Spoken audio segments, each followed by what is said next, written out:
Hello,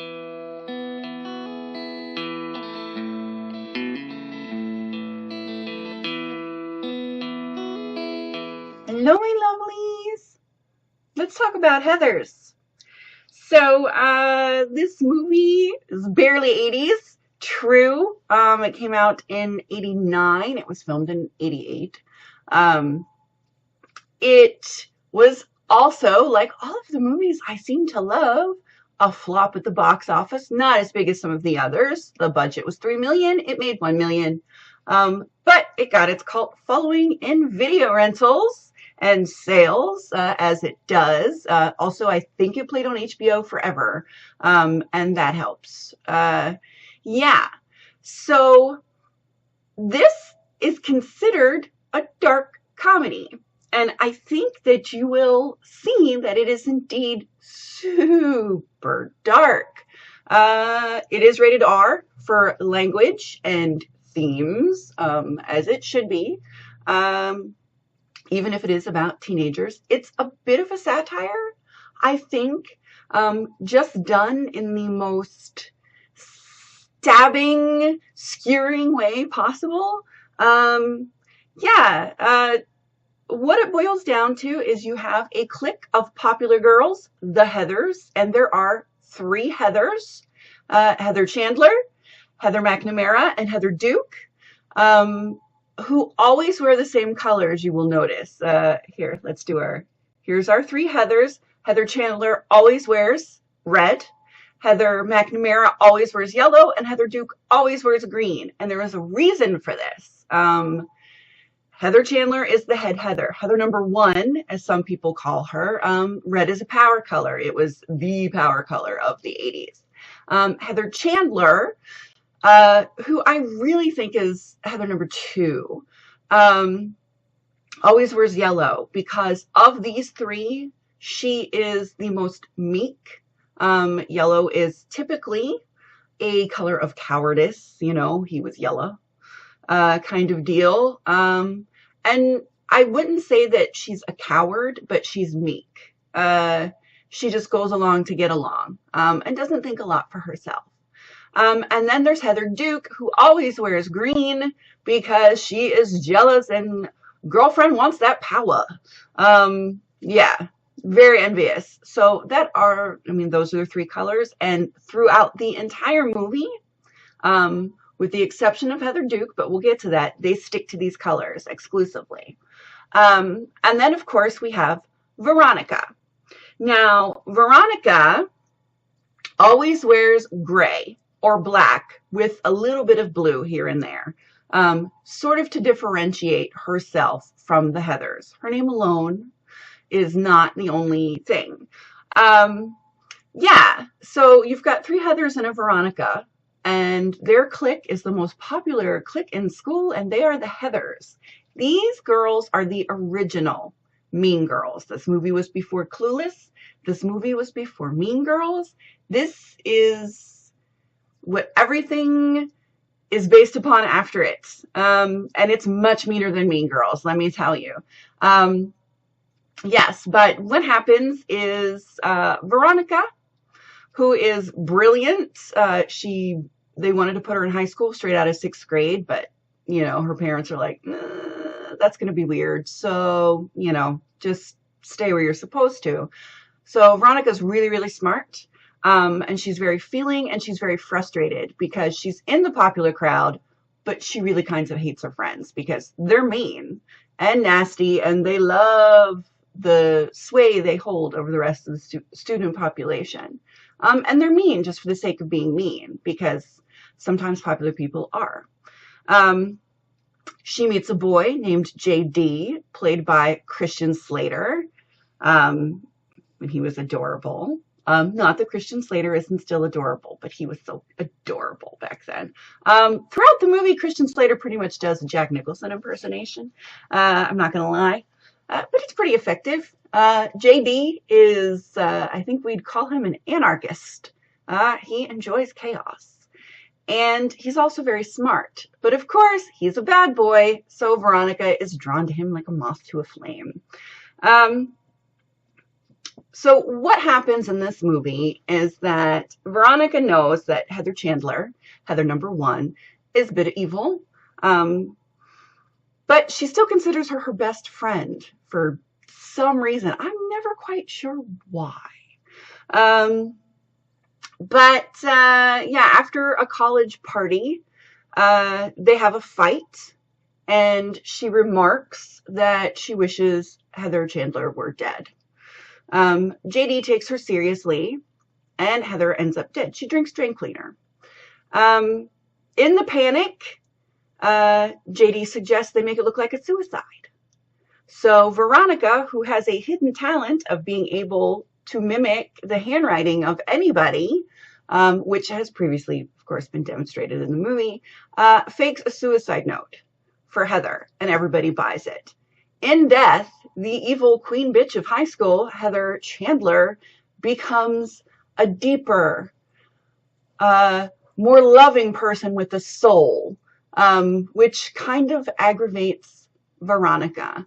Through more hijinks, the uber jocks, the terrible, jerky, date rapey, homophobic jocks, also have a suicide pact where they shoot each other because of their feelings of unrequited love. Well, they requited to each other, but knew nobody would understand because this was 1989 in Ohio. It is, of course, it's not suicide, but everybody buys it as a suicide. And then suicide's cool because the popular kids did it, so it must be cool. So you see how dark we're getting here?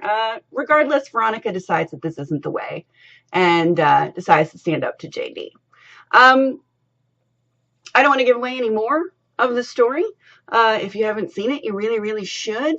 But it is, I had to go that far because it talks about teen suicide. And this happens, you guys. I know, especially with the internet, we are more aware of these kinds of things now. But if one person at a school kills themselves, if they weren't one of the bullied, I should say, because when it's somebody that's bullied, people are like, oh my gosh, it's so sad. See what happened? You forced them to do this. When it's a popular person, it takes a different sort of meaning for people, because high school is a really strange place where everybody wants to fit in and everybody tries to find their social circle and stick to it. But no matter what circle you're in, you always want to be in that top echelon, the jocks, the cheerleaders, the popular kids. And if you're not one of them, you then find your other crew, the theater kids, the smart kids, the bands kids, the skater kids, the stoners. You know, there's always, you all had your clique.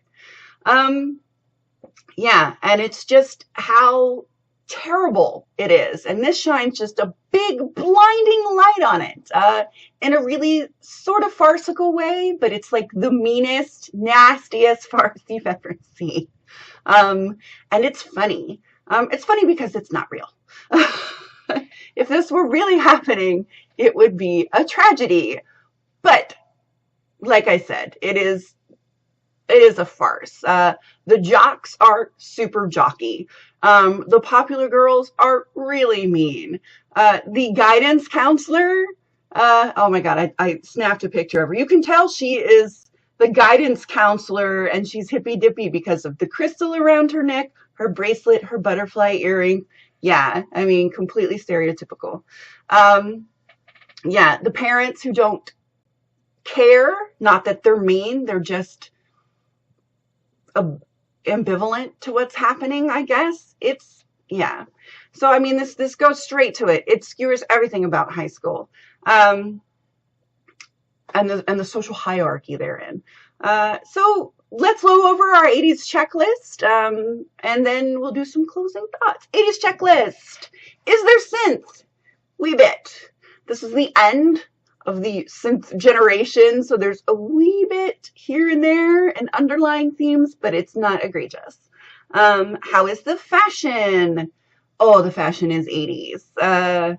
We have our Heathers, of course, and their big shoulder pads and their patterns.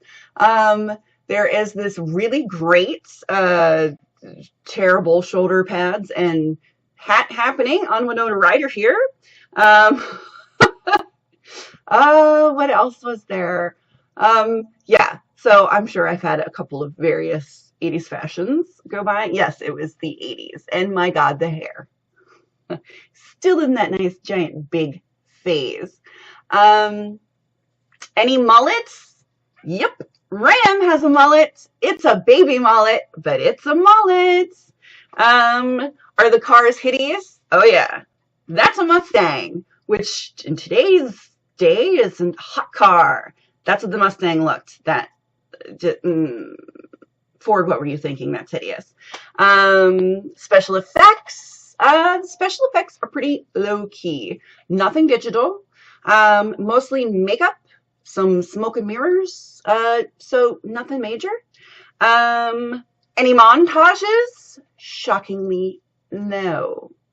I could have sworn there was a montage in this movie, but there is not. No montage. It's just the way of things. And real stunts. There were a few. When Heather Chandler bites it, she does go through a glass coffee table. That required a stunt person. I'm pretty sure that there are some rolling down the hill and cow tipping. Well, let's put it, yeah, I guess the cow tipping was a special effect. FYI, anybody who has ever wondered, cows sleep lying down. I grew up on a farm with cows. They lie down when they sleep. So all of this cow tipping is a bunch of nonsense. Oh my God. Anyways, that was definitely a fake cow. So there's your special effect. So it does hit some of the 80s things, mostly the fashion.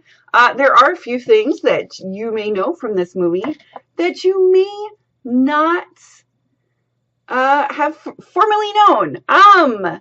Both Jennifer Connelly and Justine Bateman were up for the role of Veronica. But they didn't get it. And Winona's agent begged her to not do this movie because she would never get work again. She was just coming off of Beetlejuice. But she fired that agent and took the job. Good on you, Winona. Let's see. JD, as we all know, is played by Christian Slater. You know who else was up for that part and auditioned? Brad Pitt. Brad Pitt loved the script, but he was not cast because he looked too nice. They didn't think he would be able to play crazy. Little did they know. Let's see. Anything else? Oh, some of the greatest quotes that some of you may say, even if you've never seen this movie. For example, this movie is so very. Not quite fetch. Not trying to make fetch happen, but it's very. And I did say that quite a bit. What's your damage? That's from this movie. And I know quite a few people that say this without knowing where it came from. Some of my favorite quotes, bulimia is so 87. Yeah, like I said, this movie is mean. I did find it very interesting that when Heather Chandler bit it, that is when Heather Duke started to eat. Previously, Heather Duke suffered from bulimia, but look, she's eating chicken. So, yeah. So I think that might have a little something with how traumatic being under the thumb of Heather Chandler was. Let's see. Did you have a brain tumor for breakfast? I really like that one. Although I've never actually used it in conversation, I should probably work that in when I'm feeling particularly mean. And of course, I got a motor.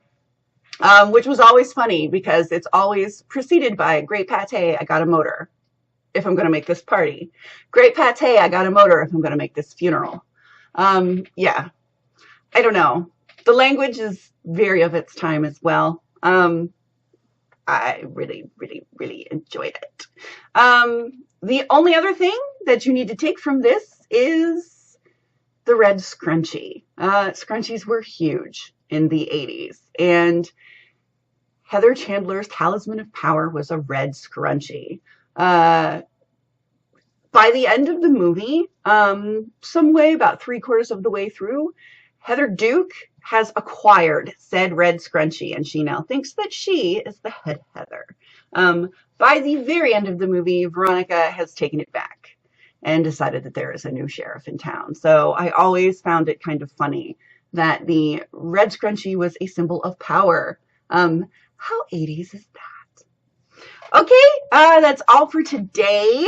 Next week, we are going into so bad it's good territory. And I don't know which to do first. I don't know if we should go for Kung Fu, or if we should go for the worst adaptation of a Stephen King novel ever. So you guys get to vote. If you want to go Kung Fu, next week we're doing The Last Dragon. Yeah. And if you want to go for the worst Stephen King adaptation ever, we're going for The Running Man. Both of these are so bad it's good.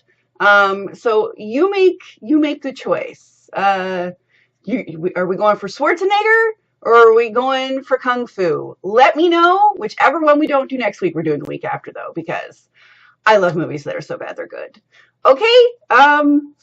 Yeah, please let me know in the comments what we're covering next week so I know what to watch. Okay, I love you guys, and I will see you tomorrow. Have a great day. Bye.